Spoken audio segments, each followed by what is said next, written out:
안녕하세요 여러분, 반갑습니다. 생각의 힘을 키우는 윤리와 사상, 저와 함께 등급 업의 힘을 키워보는 수능 특강의 32번째 시간입니다. 여러분들 이번 시간에는요, 현대 서양 윤리 사상에 관련된 비시간이죠. 문제를 풀어보는 시간인데요.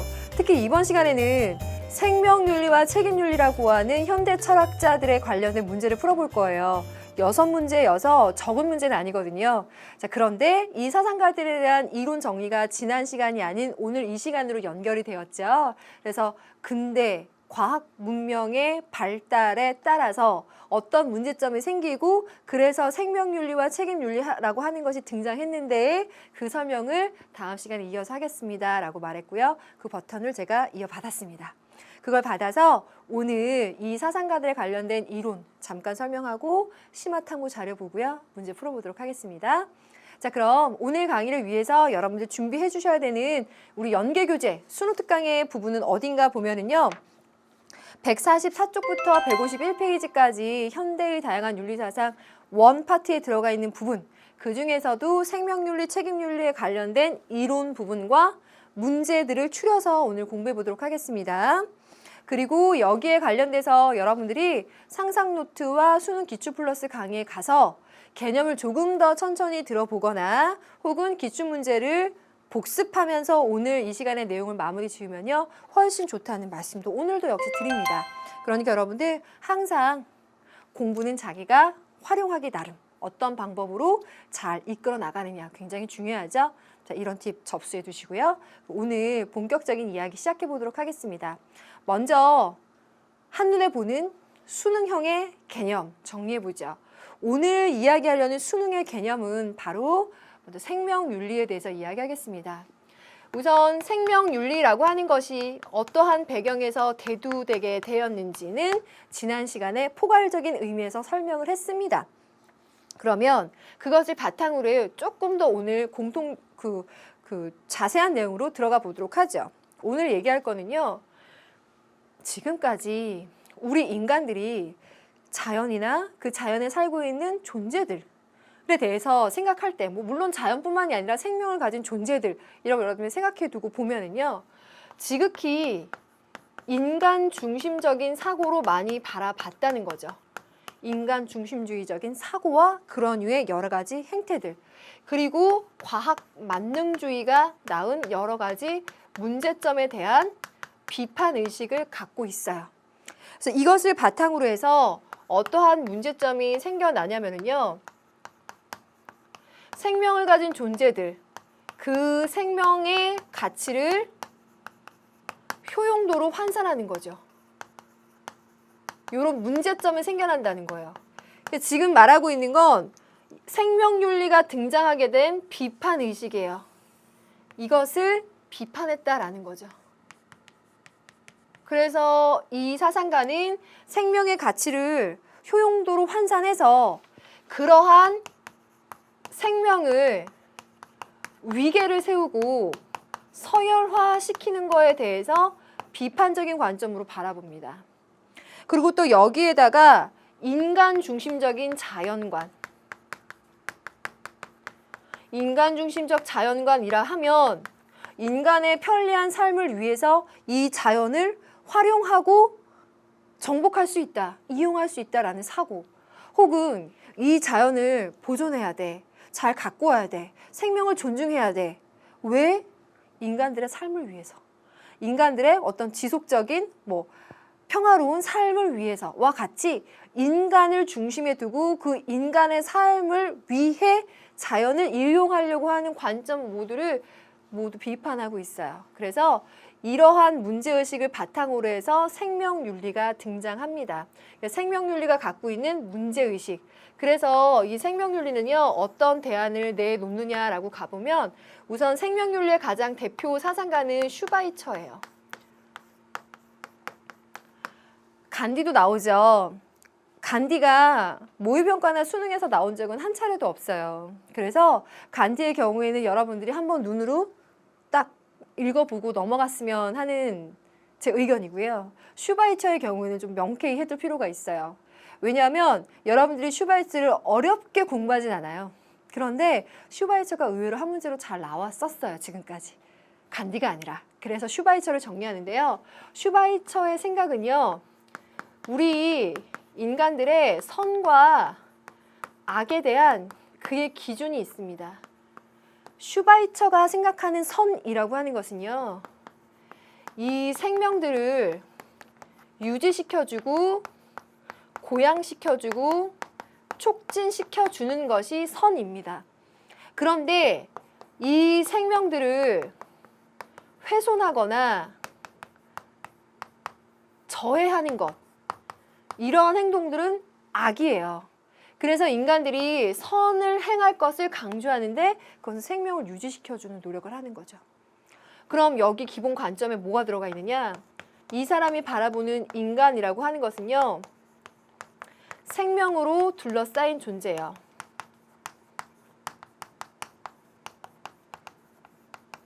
이걸 조금 더 길게 얘기하면 인간은 살려고 하는 존재들에게 둘러싸여서 살려고 하는 존재인 거예요. 인간 역시도 자신의 생명의 의지가 있죠. 여기서 말하는 이 의지와 쇼펜하우로 또 엮으면 안 되죠. 이 의지가 있는데요. 인간만 그러냐는 거예요.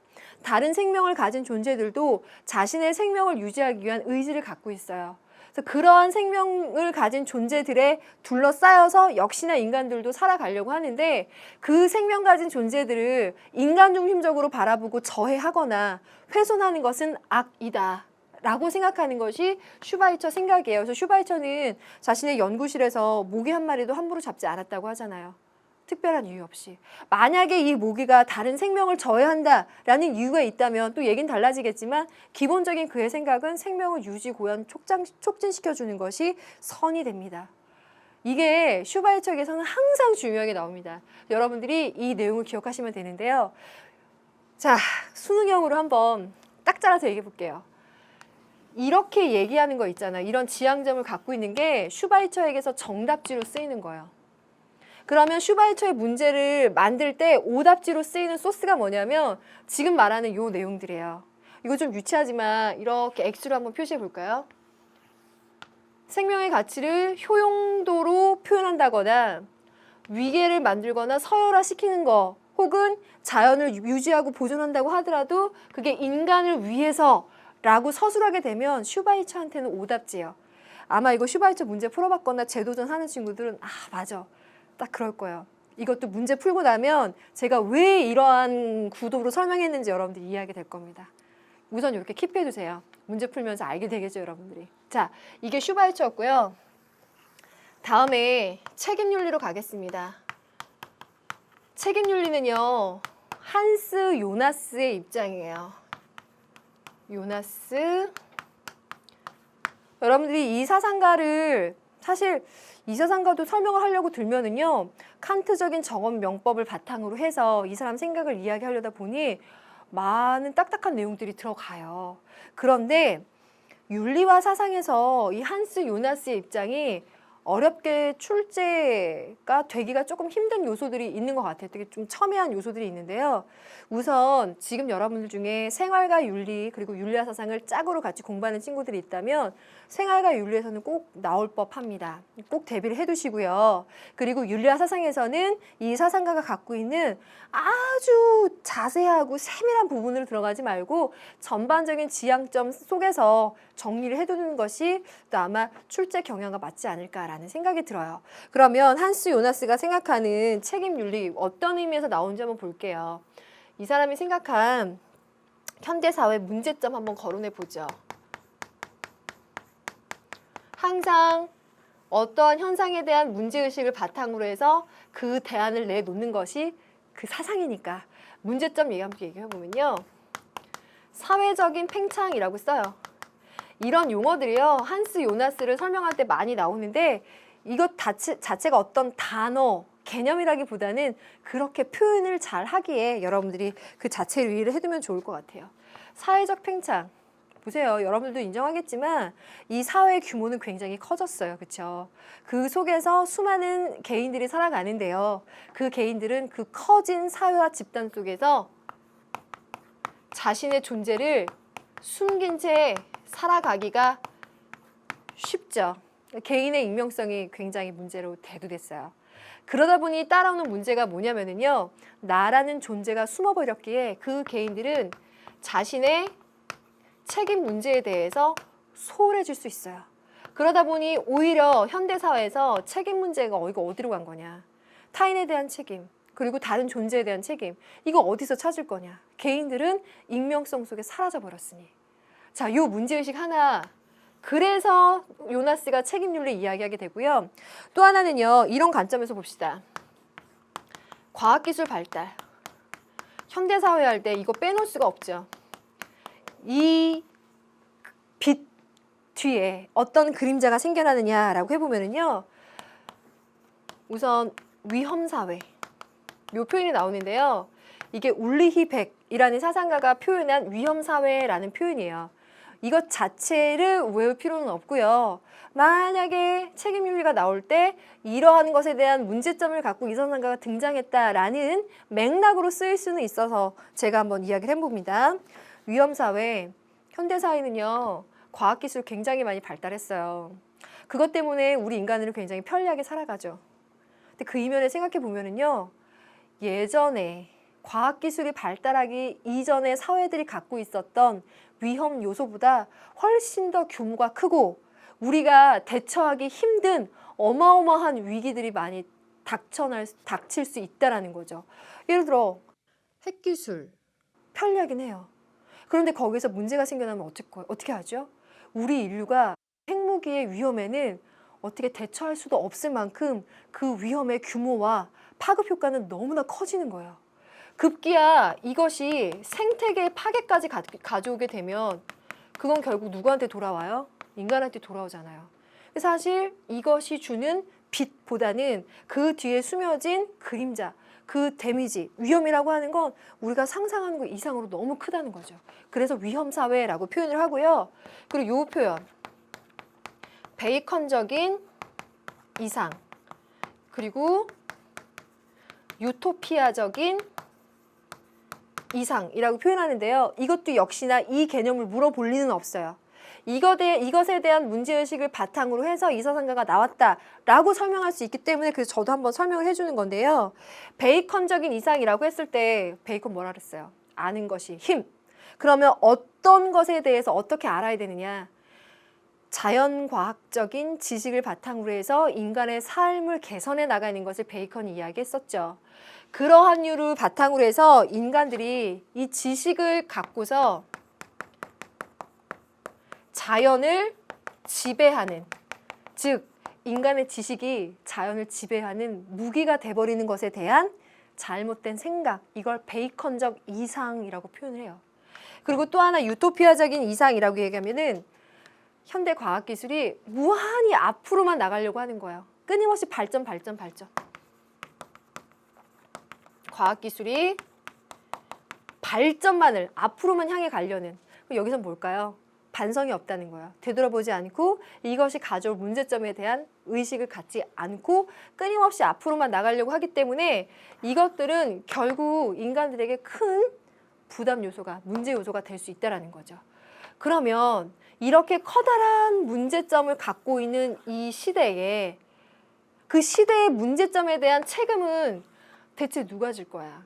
이게 바로 한스 요나스가 생각하는 책임 윤리의 핵심적인 내용이 되겠죠. 그러면 이 책임 윤리를 이야기할 때요. 우선 요나스의 입장은 이렇습니다. 인간이라고 하는 존재는요. 아까 슈바이처의 경우에는 살려고 하는 생명들로 둘러싸인 존재 이렇게 표현을 했었는데요. 요나스는 인간이라고 하는 존재의 본질을 책임을 질 수 있는 능력을 가진 것, 그것을 인간의 본질로 보았습니다. 그래서 자신이 책임질 수 있는 능력 안에서 책임을 다하는 것, 이것이 인간의 본질이자 특성인데요. 이걸 바탕으로 해서 우리가 인간의 존재를 보자면 봐요. 책임이라고 하는 것은 어떤 것이 있느냐라고 봤을 때 우리가 주로는 과거의 일에 대해서 책임이라는 용어를 쓰죠. 야, 너 이렇게 했으니까 이거 책임져. 과거의 어떤 시점의 일에 관한 지금의 책임을 이야기합니다. 그래서 이 과거에 대한 책임은 인과적인 책임이죠. 그런데 이 사람은 요거까지 얘기해요. 미래에 대한 책임까지 얘기해요. 미래에 대한 책임은요. 앞으로 일어날 일, 즉 지금 현재로서는 일어나지 않은 일, 여기에 대해서도 책임을 인간들이 생각해 봐야 된다는 거예요. 뭘까요? 미래 세대에 대한 책임이에요. 그래서 이건 당위적인 책임이 돼요. 마치 어떤 관계냐면 부모님이 자녀들에게 당연하게 당위적으로 책임을 지고 케어해 주는 것처럼 인간의 존재는 과거에 대한 인과적인 차원에서의 책임뿐만 아니라 앞으로의 세대들에 대해서도 지금 당위적으로 책임져야 한다라고 하는 것이 요나스의 핵심적인 사상입니다. 그래서 이 부분이 아마 요나스한테 핵심적으로 거론될 가능성이 크고요. 이러한 책임을 이야기하는 이유가 뭐냐? 인간이라고 하는 건 연대적인 존재예요. 혼자 살아가는 것이 아니라 다른 존재들과 함께 어울려서 살아가죠. 그럼 여기서 말하는 다른 존재라 함은 나뿐만이 아니라 다른 사람들, 그리고 다른 생명을 가진 존재들까지도 포함이 됩니다. 그러니 요나스가 생각하는 책임의 영역은 미래 세대의 타인과 다른 생명 가진 존재들까지 포함하는 그 존재와 시점에 대한 책임까지 모두 아우르고 있어요. 그래서 여기에 기본에는 이 책임에 대한 정언명법, 이 사람은요 칸트의 정언명법적인 생각을 계승해서 인간들이 꼭 당위적으로 지켜야 될 그 도덕의 법칙이 있다. 그게 뭐냐? 바로 이것이다. 이렇게 풀어가거든요. 그래서 정언명법이라고 표현을 하는데요. 인간은 당연히 존재해야 된다. 그런데 그 존재를 위해서 타인에 대해서 책임지고 다른 생명 가진 존재에 대해서 책임져야 하고 미래 세대까지도 우리가 고민해야 된다라고 이야기하는 책임 윤리의 정언명법, 이렇게까지 생각해 주시면 좋겠어요. 자, 이게 요나스의 핵심적인 사상인데 이게 과연 정말 시험 문제 나온다면 어떤 정도로 나올까라는 생각이 드는데요. 오늘 제가 이 두 사상가를 함께 얘기한 건 보시면 공통적인 이런 구도가 나오죠. 인간뿐만이 아니라 생명을 가진 존재에 대한 책임을 이야기하고 있죠. 요 생각 하나랑요. 우리 아까 얘기했던 슈바이처 한번 가볼까요? 슈바이처도 인간이라는 존재가 다른 생명 가진 존재들에 둘러싸였잖아요. 그러다 보니까 인간은 다른 생명을 가진 존재에 대한 역시 책임을 갖고 그들을 유지시켜주고 고양시켜줘야 되는 책임이 있는 거예요. 그런 점에서 보자면 이 두 사상가는 여러 다른 전제들을 다 빼놓고 결론점을 완곡하게 걸러내면서 표현하자면 이런 점에서는 공통의 지향점이 있어서 오늘 한 시간에 같이 얘기하기에 굉장히 좋은 의미를 갖고 있어요. 여기까지 할게요. 그리고 심화탐구로 가보도록 하겠습니다. 여러분들 교재에 심화탐구 펴주시고요. 저는 깨끗이 지우고 화면 띄우도록 하겠습니다. 심화탐구는요. 요나스에 대해서 나와 있더라고요. 한번 읽어보죠. 슈바이처는 지금까지 워낙에 노출이 많이 됐었어요. 그래서 요나스의 제시문이 나와 있다는 건 우리한테 굉장히 고마운 일이에요. 읽어보겠습니다. 과학기술이 여기에 대해서 문제의식 갖고 있죠. 인간 자신의 생존과 여타의 생명체들에 대해서 위협을 가할 수 있는 상황이 되었다. 위험사회가 온 거죠. 이러한 상황에서 인간과 여타 생명체들을 보존해야 하는 것은 인간에게 요청되는 긴박한 책임이다. 이 사람이 생각하는 책임이라고 하는 건 나 자신에 대한 책임뿐만이 아니라 다른 인간 그리고 생명을 가진 다른 존재, 생명체라고 표현하고 있죠. 그들에 대한 책임까지 들어가는 겁니다. 우리가 회피해서는 안 되고 기꺼이 선택해야 하는 책임일 수밖에 없다. 그래서 요나스가 생각하는 책임은 타인과 다른 생명체와 미래. 여기 이게 핵심이에요. 그럼 다음 제시문 하나 더 이어서 보면서 마무리 지으면 되겠는데요. 다음 화면으로 가면 생존을 위협하는 위험과 죽음에 노출되어 있는 생명을 책임진다는 것은 생명학에 이러한 사태가 닥치지 않도록 예방하고 보호하는 것을 의미한다. 그러니 이 사람이 생각하는 책임이라 함은 여기에 노출된 타인, 다른 생명체, 그리고 미래까지도 포함해서 미래지향적인 책임 윤리는 이미 행해진 것에 대한 보상의 책임, 즉 인과적인 과거에 대한 책임이 아니라 일어날 수도 있는 일에 대한 배려와 예방의 책임, 즉 우리에게 행해할 것을 요구하는 책임 대상에 대한 배려와 그 대상이 처할 수 있는 사태를 예방하는 책임을 요구한다. 다시 한번 타인과 생명체와 미래에 대한 책임. 이것이 요나스의 핵심 사상으로 만약에 출제된다면 더 디테일한 내용보다 이 포인트 내에서 출제될 가능성이 있지 않을까라는 생각이 들어요. 그러면 이 정도 핵심적인 개념을 정리해 보고요. 우리 이제 수능의 눈으로 지금 언급했었던 생명윤리와 책임윤리 사상가들에 관련된 문제를 한번 풀어보도록 할게요. 수능 특강에서 이 사상가들에 대한 문제만 추렸습니다. 여러분들 교재 펴주시고요. 저는 첫 번째 문제 한번 가보겠습니다. 자, 우선 수능 기본 문제 페이지로 가보시면은요. 6번 문제에 들어가 있어요. 자, 폈나요? 여기에서 생명윤리 첫 번째 문제가 시작이 됩니다. 시작할까요? 가의 관점을 지닌 사상가의 입장에서 대답할 때 나의 기억에 들어갈 진술로 적절한 것은 무엇인가 라고 말하고 있습니다. 그러면 가부터 읽어보죠. 인간 의식의 가장 직접적인 사실은 나는 살고자 하는 생명에 둘러싸여 있는 살고자 하는 생명이다 라는 것이다. 그래서 이 사람이 생각하는 인간 존재라고 하는 건 바로 요거라는 거예요. 제가 이거 개념 단계에서 아예 설명을 드렸죠. 워낙 이 사람에게 잘 출제가 되어 왔었던 많이 노출된 핵심적인 내용이기 때문이에요. 꼭 킵해 두시고요. 두 번째, 가장 큰 윤리적인 문제는 인간은 모든 생명체에 대해서 어떤 태도를 취해야 하는가라는 것이다. 그래서 다른 생명체에 대해서는 인간 중심적인 관점을 버리고 그 모든 생명을 존중하는, 외경하는 입장을 가져야 된다라는 거겠죠. 슈바이처의 입장이에요. 그러면 이 사상가에 대해서 선생님께서 생각하시는 윤리의 근본 원칙은 뭡니까? 라고 했을 때 슈바이처는 뭐라고 답하겠는가? 슈바이처처럼 잘 그려놨죠. 그러면 선택지 화면 가보겠습니다. 세계 내의 모든 존재는 외경의 대상이다. 우리가 슈바이처를 생명윤리라고 썼지만 생명 외경 사상이다 라고 보통 많이 쓰죠. 외경은 경외. 너무 소중해서 함부로 할 수 없는 상태가 외경이에요. 여러분들한테 새 휴대폰이 생겼어요. 너무 소중하죠. 함부로 할 수 없죠. 떨어뜨릴까 봐 겁나죠. 그렇게 생명을 대하라는 거예요. 슈바이처 생각이. 자, 그럼 답 나왔어요. 선생님 그럼 이거 맞네요. 제가 지금 뭐라 그랬어요? 생명을 가진 존재에 대한 외경인 거예요. 여기서 오답의 포인트는 세계 내의 모든 존재에 있어요. 여러분들 세계 내의 모든 존재라고 하려면요 무생물까지 포함되는 거예요. 물도 흙도 공기도 여기 들어갈 수 있는 거거든요. 그런데 슈바이처가 생각하는 외경의 대상은 모든 존재가 아니라 생명 가진 존재예요. 생명 가진 존재. 이거 슈바이처에게 오답지로 굉장히 잘 나옵니다. 근데 여전히 학생들 틀려요. 왜? 기출문제를 안 보고 수능특강 문제를 안 풀어보면 자꾸 틀리죠. 자, 이렇게 해서 확실합니다. 두 번째, 삶의 본질은 고통이지만 생명 의지는 존엄하다라고 말하고 있어요. 자, 이 2번 선택지 가지고 이건 누구예요? 그래서 오답이에요. 라고 설명하는 건 이건 맞는 방법이 아닌 것 같고요. 삶의 본질은 고통이다 라고 말하는 이 부분만큼은 쇼펜하우어가 맞아요. 생명의 의지는 존엄하다.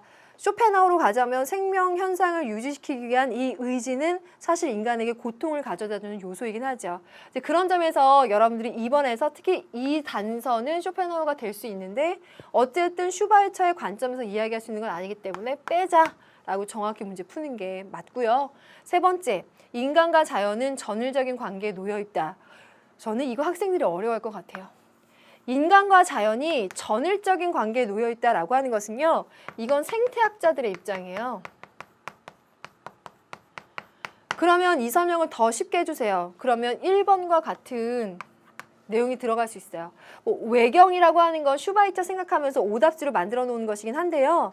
생명을 가진 존재뿐만이 아니라 이 세계 모든 존재들과 함께 인간이 연결되어 있는 존재라고 보는 것은 생태학자들이 보는 관점이어서 슈바이처의 내용이라고 설명하기는 어려워요. 그래서 3번 빼주고요. 4번, 살고자 하는 의지의 부정이 진정한 해탈의 길이다. 아, 이게 진정한 쇼펜하우어의 선택지네요. 맞죠? 살고자 하는 의지가 욕구, 욕망. 그것을 부정한다. 선생님 어떻게 그걸 부정해요? 쇼펜하우어한테는 부정으로 써줘요. 부정한다, 제거한다 라고 써줘요. 극복한다는 의미를 이렇게 강하게 쓰죠. 그게 진정한 해탁의 길이다. 쇼펜하우어. 5번. 생명을 살리는 건 선이고 파괴하는 건 악이고. 이게 슈바이처의 입장에서 봤을 때 정답인 거죠. 정답지는 오히려 싱거워졌죠. 5번 맨 끝에 가 있네요. 자, 첫 번째 문제 풀어봤습니다. 두 번째 문제로 넘어갈까요? 두 번째 문제는요. 수능 실전 문제 5번으로 갑니다. 넘겨야 돼요. 넘겨보세요. 자, 여기에서 밑줄 친 기억에 들어갈 수 있는 진술로 가장 적절한 것은 이번 강에서는요. 유형별로 나눴어요. 이게 앞에 지금 방금 풀었던 문제랑 지금 이 문제랑 첫 번째 유형인데요. 슈바이처가 단독 제시문으로 나오는 유형이에요. 이게 제목이에요. 어떻게 보면 이 챕터의 제목인데요. 밑줄 친 기억에 들어갈 수 있는 진술을 잘 보니까 인간은 자기 자신과 자신을 둘러싸고 있는 세계에 대해서 생각하는 순간 언제나 자신을 삶의 의지 한가운데 있는 삶의 의지로 파악하게 된다. 쇼펜하우어 보고 나서 이거 보니까 약간 헷갈리죠? 근데 이 사람이 생각하는 삶의 의지라고 하는 건 살려고 하는 의지, 생명 현상을 위한 그 단순한 충동과 욕구와 욕망이라고 말하는 부정적인 의미에서 쇼펜하우어가 아니라 이 사람의 경우에는 슈바이처, 그 신성한 그 의지로서 긍정적으로 해석하고 있어요. 그래서 저는 쇼펜하우어랑 슈바이처를 이 의지라는 주제로 한 문제 만들어 보면 어떨까 이 생각을 항상 하거든요. 저의 생각이긴 한데, 그래서 이 내용을 보니 삶의 의지, 생명에 대한 외경을 바탕으로 한 그 의지를 설명하고 있는 슈바이처입니다. 왜냐면요, 그걸 여기서 알 수 있어요. 인간은 생명 의지를 긍정함으로써 비로소 그 행동이 자연스럽고 진실해진다. 쇼펜하우어는 부정하잖아요. 이 사람은 긍정하는 거예요. 그런데 근대의 한 사상가는 나는 생각한다, 그러므로 나는 존재한다 라는 명제로 사고의 실마리를 풀어나간다. 내가 보기에 이 사상가의 입장은 기억이라고 본다. 이거는 실제로 출제되었었던 구도 그대로예요. 여기 보니 근대의 사상가 중에서 나는 생각한다, 그러므로 존재한다라고 말할 사람은 누구예요? 데카르트거든요. 데카르트가 갖고 있는 이 나는 생각한다, 그러므로 존재한다 라는 걸로 가보면은요. 이성적인 사유를 할 수 있는 인간, 그런 사유의 주체로서의 나를 강조하잖아요.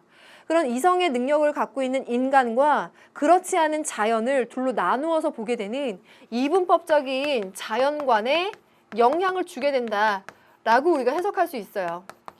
즉, 이 문제에서는 슈바이처가 데카르트 자체의 세세한 이론들을 어떻게 비판할 거냐, 그러한 구도보다는 데카르트가 갖고 있는 사상이 이분법적인 자연관을 낳았는데 그의 그러한 사상적인 경향에는 뭐가 문제가 있다라고 꼬집을 수 있는 구도로 가면 좋겠어요. 가장 적절한 게 무엇인지 한번 가보겠습니다.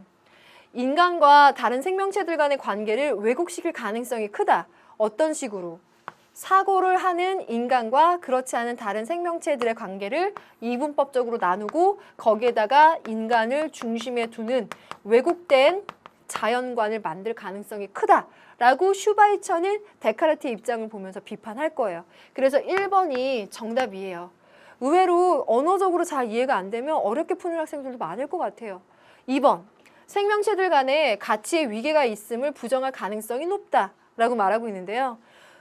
슈바이처가 생명체들 간의 위계 질서를 만드는 것에 대해서 비판적으로 본다 그랬잖아요.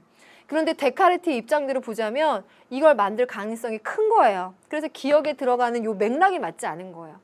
3번, 다른 생명체에 대한 배려가 인간의 의무임을 잘 보여주고 있기보다는 오히려 사유하는 인간을 이 세계 중심으로 만들어 놓는, 그래서 자연에 대한 배려보다 지극히 인간 중심적으로 사고할 수 있는 실마리를 만들어 놓은 거죠. 그래서 비판할 거예요. 이렇게 그 사람을 평가할 리 없고요. 4번, 인간의 도덕적인 자율성과 주체성을 부인할 위험성을 지니고 있다. 도덕적인 자율성과 주체성을 생각하게 되는, 사유하는 인간에 대한 상을 그리게 되는 어떻게 보면 기초 작업이죠. 이성, 나는 생각한다, 고로 존재한다라고 하는 합리주의적인 사고의 선구였잖아요. 자, 그래서 빼주고요. 5번, 모든 생명체들의 생명의지를 긍정하는 사상의 대표라고 볼 수 있다. 생명의지를 긍정하는 사상의 대표는 지금 슈바이처고요. 슈바이처가 데카르트를 비판했을 때는 그런 것의 대표라기보다는 인간 중심적인 사고의 대표라고 볼 수 있겠죠. 정답 1번이고요. 이런 문제는 항상 정답인 것은 설명하는 데 굉장히 의미가 있는데 오답인 것은 설명하는 게 그렇게 큰 의미가 없이 좀 힘이 드는 그런 문제들이 많아요. 그래서 여러분들이 1번이 왜 정답인지만 명확히 알아두면 나머지 글이 오답의 요소는 갖고 있지만 어떻게 맥락을 풀어가면서 오답으로 딱 정리가 됐는지 눈에 보일 거예요. 두 번째에 슈바이처 문제 풀어봤습니다. 슈바이처가 단독 제시문으로 나오는 두 문제를 풀어봤고요. 우리 이제 다음 문제로 넘어가 볼게요. 여러분 다음 문제는요. 수능 기본 문제로 가주세요. 다시 앞으로 가죠. 조금 귀찮아도 그렇게 가주세요. 그랬을 때 7번이 나오는데요. 이 문제는요. 제가 분류한 유형 2입니다. 여기에서는 우리가 이번 교육과정에서 처음 배우는 한스 요나스의 책임 윤리의 단독 제시문 유형입니다. 오늘날의 생명공학은 생명의 기술일 수도 있지만 인류의 파멸을 초래하는 죽음의 기술로 변모될 수도 있다. 그래서 위험사회에 우리는 노출되어 있는 거예요. 이러한 상황은 인간에게 새로운 유형의 책임을 요구하는데 이와 관련해서 현대의 한 서양 사상가는 그러니까 이건 앞에 부분은 이 사상가가 자신의 입장을 직접 언급한 게 아니라 그 사상가를 소개하는 글이네요. 이렇게 간접적으로 인용하는 건 그렇게 잘 나오진 않아요. 수능에서는. 그런데 읽어보죠. 아마 여기부터가 만약에 수능에 적용된다면 직접적으로 언급이 되겠죠. 이게 나아요. 그럼 보죠. 이제까지 전혀 알려지지 않았던 힘을 과학을 통해 부여받고 경제를 통해 끊임없는 충독을 부여받아서 마침내 사슬로부터 풀려난 프로메테우스는 자신의 권력이 불행이 되지 않도록 자발적으로 그 권력을 통제할 수 있는 하나의 윤리학을 요청한다. 위험사에 관련된 얘기도 했고요. 베이컨적인 이상, 유토피아적인 이상도 이야기했어요. 인간이 가지고 있는 지식을 무기로 해서 자연을 지배하려고 하는 이 이상. 그리고 인간이 가지고 있는 과학기술이 반성 없이 끊임없이 앞으로 나가려고만 하는 그 이상. 거기서부터 벗어나서 하나의 새로운 윤리학을 세워서 통제해줘야 된다. 그게 뭐냐? 바로 책임윤리다. 그렇죠? 그래서 이 사상가의 입장을 우리 선택지에서 한번 찾아보면 되겠는데요. 다음 화면으로 가시면 인간의 번영을 위한 자연의 이용은 정당하다. 정당하지 않다고요. 이것을 통해서 다른 생명 가진 존재에 대한 위협까지도 가해지게 되는데 이 사상가는 다른 생명체에 대한 책임까지도 강조하고 있어서요. 기억번은 애초에 빼줘야 돼요. 자신 있게. 그럼 두 개가 남았어요. 그럼 여러분들 딱 보면 관건은 니은번에 들어가 있다는 걸 알죠. 정답이냐 오답이냐의 칼자루는 니은이 두고 있어요. 그러면 아무래도 여러분들이 갈등할 요소를 꼭 넣을 거예요. 출제자는. 니은을 보겠습니다.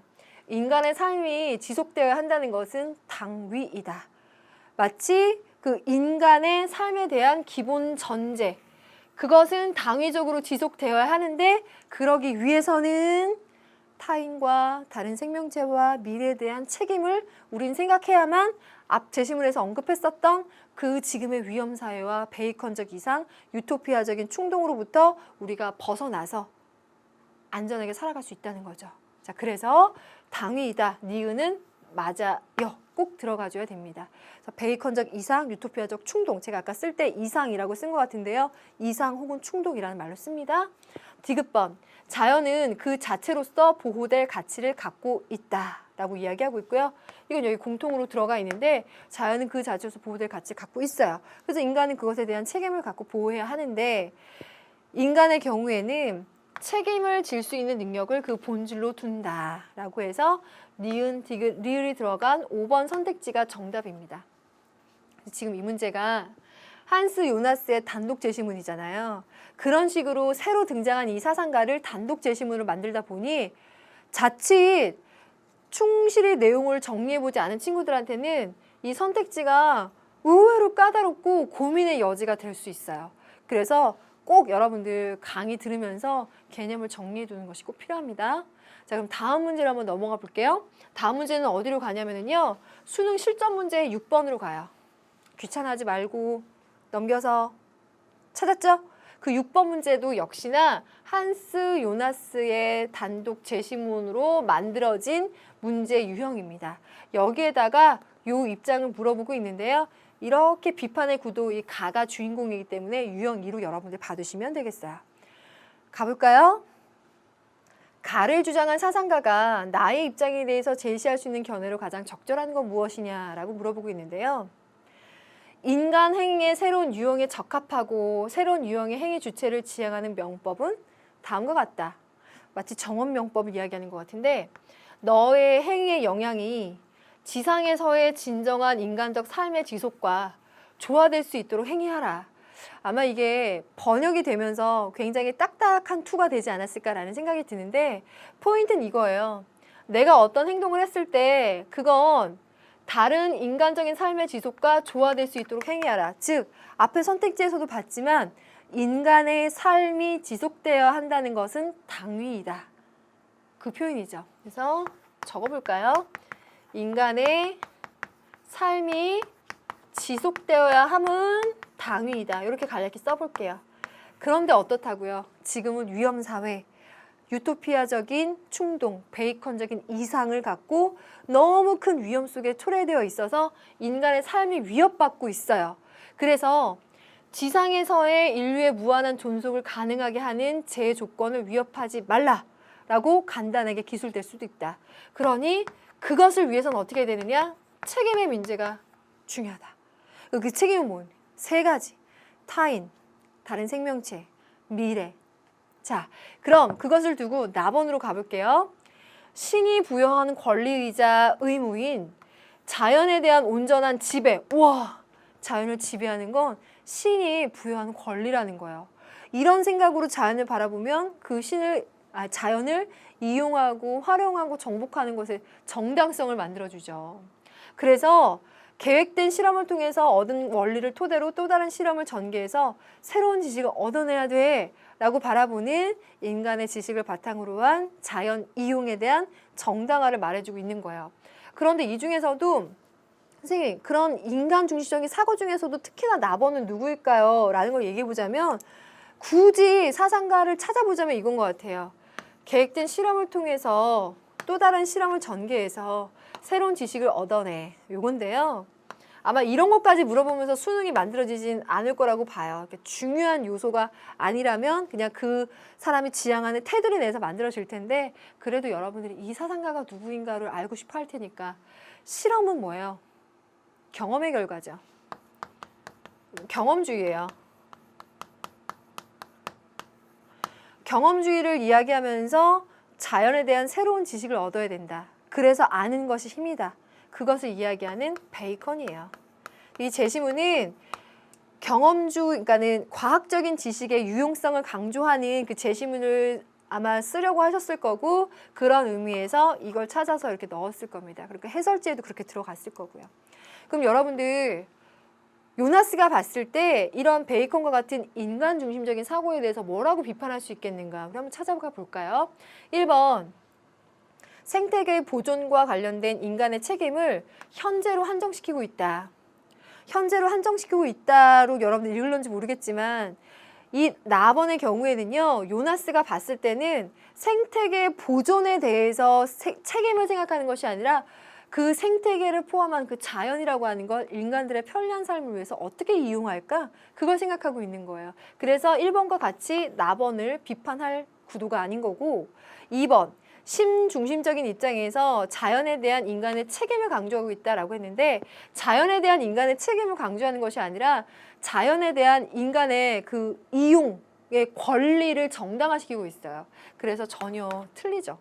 3번과 4번으로 넘어가도 되겠어요. 3번 가면요, 자연에 대한 인간의 권리와 의무가 무엇인지를 정확히 밝히고 있다라고 했는데요. 그 관점이 상당히 왜곡된 거죠. 이 요나스가 봤을 때는 자연에 대해서 인간이 어떤 책임을 지는지에 대해 생각해야 되는데 그걸 생각하고 있지 못한 거예요. 4번으로 또 한번 가보겠습니다. 4번, 인간과 자연을 분리시킴으로써 분리시켰어요. 그래서 이분법적이고 정복지향적인 자연관이라고 표현을 할 수 있는데요. 인간의 우월적인 지위를 손상시킨 게 아니라 인간을 우월한 지위로 놓음으로써 자연과 인간을 왜곡된 관계로 바라보게끔 만든 거죠. 그러한 사고의 온상이 된 거예요. 그리고 5번 가보시면은요, 인간의 자연 지배를 정당화함으로써 인간 생존의 위기를 초래할 수 있다. 그래서 지금 말한 것처럼 인간을 우월한 존재로 두고 그래서 그런 우월한 존재의 인간이 자연을 지배하는 건 정당해. 신이 그렇게 우리한테 권리를 부여했잖아. 그러니까 그것이 인간에게 유토피아만을 만들어준 것이 아니라 더 큰 위험 사회를 초래하게 됐다라고 하고 비판을 하겠죠. 그래서 정답은 5번이에요. 그래서 5번과 같이 비판을 할 거고요. 앞에서 말했었던 3번 한번 잠깐 다시 한 번만 가주시겠어요? 자연에 대한 인간의 권리와 의무가 무엇인지 정확히 밝혔다라고 여러분이 생각할지 모르겠지만 지금 설명한 대로 그건 왜곡된 시각이에요. 책임이 중요한 거죠. 책임. 책임을 모르고 있다, 간과하고 있다라고 비판해 줘야 되겠죠. 그렇죠? 그래서 정답 5번 맞습니다. 그러면 요나스의 단독 제시문 문제까지 우리 유형을 찾아봤고요. 다음 문제로 한번 가볼까요? 다음 문제는요. 넘겨서 8번입니다. 수능 기본 문제 8번이에요. 여기에는 유형이 바뀌게 되는데요. 제가 분류한 유형 세 번째예요. 여기로 가게 되면 슈바이처, 즉 생명 외경 사상과 책임윤리, 요나스라고 쓸게요. 요나스가 함께 얽힌 구도예요. 제가 이거 유형 3으로 분류한 이유가 아까 요나스 책임윤리까지 마무리하면서 이 멘트를 했어요. 이 사람과 이 사람의 아주 디테일한 사상으로 가지 않고 결론적인 지향점만 찾아보면 이런 점에서 공통점이 있네요. 요거 했었죠. 그래서 이런 문제가 성립하는 게 가능한 것 같고요. 거기다가 발문을 모두가 긍정의 대답을 할 질문, 상당히 수능형이죠. 그래서 이런 문제에 조금 더 힘을 쏟아보는 것이 좋지 않겠나 이런 생각이 드는데요. 자, 갑과 을이 있는데 세 개는 쭉 존재에 내지하는 근본적인 목적은 뭐라고 써 있는데요. 이 제시문을 한 3-4줄 정도로 줄여버리고 주어를 맞춰준다면 실제 수능으로 출제도 가능하죠. 가보겠습니다. 세계는 사건일 뿐 아니라 또한 생명이다. 살아있는 모든 것은 생명의지의 현상이다. 인간은 자기 주변의 모든 생명과 하나라고 느낌으로써 세계와 정신적인 관계를 맺을 수 있다. 그렇게 되면 그는 모든 생명의 운명을 자신 속에서 체험하게 될 것이며 그들에게 가능한 한 도움을 주게 될 것이다. 제가 지금까지 봤었던 수능 특강, 수능 완성, 기출문제 중에서도 잘 노출이 안 됐었던 새로운 제시문이에요. 아마 출제자 선생님께서 이런 새로운 제시문을 이 사상가에게 내려고 아마 열심히 찾아보셨을 거예요. 그러면 선생님 슈바이처한테 그렇게 어려운 것도 제시문으로 나올까요? 라고 고민하기보다는 만약에 그런다고 하더라도 슈바이처임을 알 수 있는 결정적인 단서와 통로는 꼭 열어주고 설계합니다. 이거 제가 항상 강조하죠. 그게 바로 여기에 있어요. 그 생명들에게 가능한 한 도움을 주는 거. 그 도움은 뭘까요? 생명을 유지시키고 고양시켜주고 촉진시켜주는 것이 선이다. 왜? 인간은 살려고 하는 다른 존재들에 둘러싸여 있는 존재이기 때문에. 그래서 갑번의 경우에는요. 슈바이처로 정리하고 가겠습니다. 그럼 1번. 존재에 내재하는 근본적인 목적은 자기긍정이다. 이러한 자기긍정은 생명체에 있어서 자기 보존의 노력으로 나타난다. 그리고 생명체의 가장 큰 특성은 그것이 초월적인 자유를 지니고 있다는 점이다. 인간은 이러한 생명체의 현재는 물론이고 미래의 존속을 책임져야 한다. 이 제시문도 그래요. 이 사상가에게서 이 사상가 자체가 새로운데 이 사상가를 그나마 보여줬었던 제시문 치고는 굉장히 새로운 노출되지 않았었던 것을 찾아 이제 오신 거죠. 보면 여기 앞에서는 사실 우리가 요나스라고 하는 사람을 정말 디테일하게 들어가지 않는 이상은 단서가 잘 안 보여요. 끝부분에 빠방 하고 준 거죠. 아까도 말했지만 이 사상가임을 알 수 없게끔 어려운 제시문을 가져왔더라도 그 사상가를 알려주는 결정적인 단서나 출구는 꼭 마련해두는 설계를 한다. 바로 여기 책임, 미래에 대한 책임까지 갔으니까. 요나스 맞죠? 자, 그러면 이 두 사상가가 모두 긍정이래요. 공통점이네요. 선택지 한번 가볼까요? 인간은 자기 보존을 위해 다른 생명을 존중해야 되는가? 우리가 이 두 사상가의 입장에서 보자면 다른 생명을 존중해야 한다라고 하는 점에서 두 사상가의 공통점을 찾아볼 수 있을 테지만 그 이유가 자기 보존을 위해서이냐라고 한다면 두 사상가의 공통점 모두 긍정의 대답을 하고 얘기할 수는 없겠죠. 그래서 1번 빼줘야 되겠고요. 2번 인간은 자연과 공존하기 위해서 생명 의지를 극복해야 되는가라고 말하고 있는데요. 자연과 공존이라는 표현까지는 두 사람의 공통점으로 찾아볼 수 있을 것 같아요. 가능성으로. 이것도 역시나 다 가능성으로 가능한데 생명의 의지를 극복해야 되는가, 여기가 문제인 거죠. 생명 의지의 극복이라고 한다면 이렇게 쇼펜하우어를 생각한 오답지 같은 느낌이 들어요. 생명 현상을 위한 맹목적인 욕구와 욕망, 이것을 극복한다라는 의미에서 그 사람한테는 쓸 수 있는 오답지인데요. 그 사람한테 쓸 수 있는 것으로서 이 사상가들한테는 오답지인데, 이 두 사상가의 입장들을 보자면요, 특히나 슈바이처의 경우에는 생명 의지를 극복한다라는 표현보다는 긍정해준다, 고양해준다, 촉진해준다, 혹은 요나스라면 책임진다, 이렇게 표현해주는 게 맞겠죠. 그래서 둘 다 긍정이라고 한다면 우리 좀 자신 있게 빼줄 수 있는 거죠. 이런저런 가능성이 있더라도 좀 명확하게. 3번, 인간의 생명체들을 존속시키려는 책임의식을 지녀야 되는가? 인간은 다른 생명체에 대해서도 그것을 유지를 위한 책임의식을 지녀야 된다. 선생님, 책임윤리는 요나스니까 이건 요나스만 들어가는 거 아닌가요? 그 단어만 가지고 사상가를 판단하지 말고요. 슈바이처의 경우에도 그래서 생명을 유지, 고양, 촉진시켜주는 책임을 가져야 되죠. 그래서 공통점이라고 하자면 3번이 가장 적절하죠. 4번, 인류의 존속과 번영을 위한 행위는 모두 정당화될 수 있는가? 정당화될 수 없어요. 왜요? 이건 지극히 인간 중심적인 사유이잖아요. 두 사상가는 이걸 모두 다 부정하네요. 두 사상가가 모두 부정할 질문으로 가장 적절한 것은 그럼 4번 같은 경우에는 둘 다 안 돼요 라고 말하겠죠. 바꿔서 생각해 보세요. 5번, 인간은 자신 이외의 생명체에 대해서 우선적인 책임을 지녀야 되는가? 자신 이외의 생명체에 대한 우선적인 책임, 이 표현이 조금 애매하긴 한데 슈바이처의 경우에는 모든 생명을 가진 존재에 대한 어떤 외경과 책임, 그리고 요나스의 경우에는 타인과 다른 생명체와 미래에 대한 책임, 이런 식으로 서술을 해줘야 되겠죠. 그래서 틀린 선택지 이렇게 되겠습니다. 그러면 다음 문제, 마지막 문제가 되죠. 풀어보겠습니다. 수능 실전 문제 8번입니다. 마지막 페이지의 내용인데요. 2013학년도 수능입니다. 2013학년도 수능 문제를 낸 이유가 있는 것이 지난 해에서 이 슈바이처나 요나스의 경우의 문제를 찾아보기 힘들기 때문에 이 문제를 선택하신 것 같아요. 우리는 모든 지식을 최대한 활용해서 자연을 우리에게 이롭도록 해야 됩니다. 지극히 베이컨과 같은 인간 중심적인 사고를 가진 사람의 입장이네요. 그러면서 이 사람이 자연은 단순한 물질이므로 인간만이 존중의 대상이 되어야 됩니다.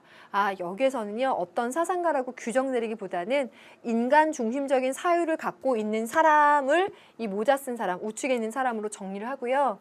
이 왼쪽에 있는 사람은 자연은 하나의 살아있는 유기체이기 때문에 자연 만물을 존중해야 된다라고 하면서 이 상대방을 뭐라고 비판할지를 꼽아주면 돼요. 이 문제도 정답 이외에는 큰 의미는 없어요. 선택지 가보면 이렇게 됩니다. 자연 정복을 위한 과학기술의 가치를 무시하고 있는 것이 아니라 오히려 이 사람은 너무나 강조하고 있고요. 자연이 고립된 입자들의 단순한 결합체임을 모르고 있다기보다는 오히려 이런 시각으로 자연을 바라보고 있어요. 이 모자 쓴 사람이. 인간이 자연 만물의 지배자라는 사실을 경시하고 있는 것이 아니라 이걸 너무 중시하고 있는 사람이에요. 인간과 자연이 전일적인 관계라는 사실을 간과하고 지극히 인간 중심적인 관점으로만 세계를 바라보고 있군요 라고 비판하고 있죠. 전일적 관계라는 말이 여기에서 나왔네요. 출제도 지금 됐었죠. 수능 특강에. 자연이 인간의 행복 증진을 위한 수단임을 모르는 것이 아니라 인간의 행복을 위해서 자연을 이용할 수도 있다는 시각으로 이어지겠죠. 그래서 이런 이유로 한 문제씩의 출제가 가능했던 거예요. 그래서 여러분들 이번 사상가들을 보면서 슈바이처와 책임윤리 이 사상가들을 만약에 실제적인 수능의 구도로 보자면 어떻게 가능할까 생각해 보면서 조금 더 현실적으로 한번 마무리를 지어봤으면 좋겠습니다. 1시간 동안 수고 많았고요. 저는 다음 시간에 생철학과 실존주의 문제 풀어보기 위해서 나타나겠습니다. 수고했습니다, 여러분.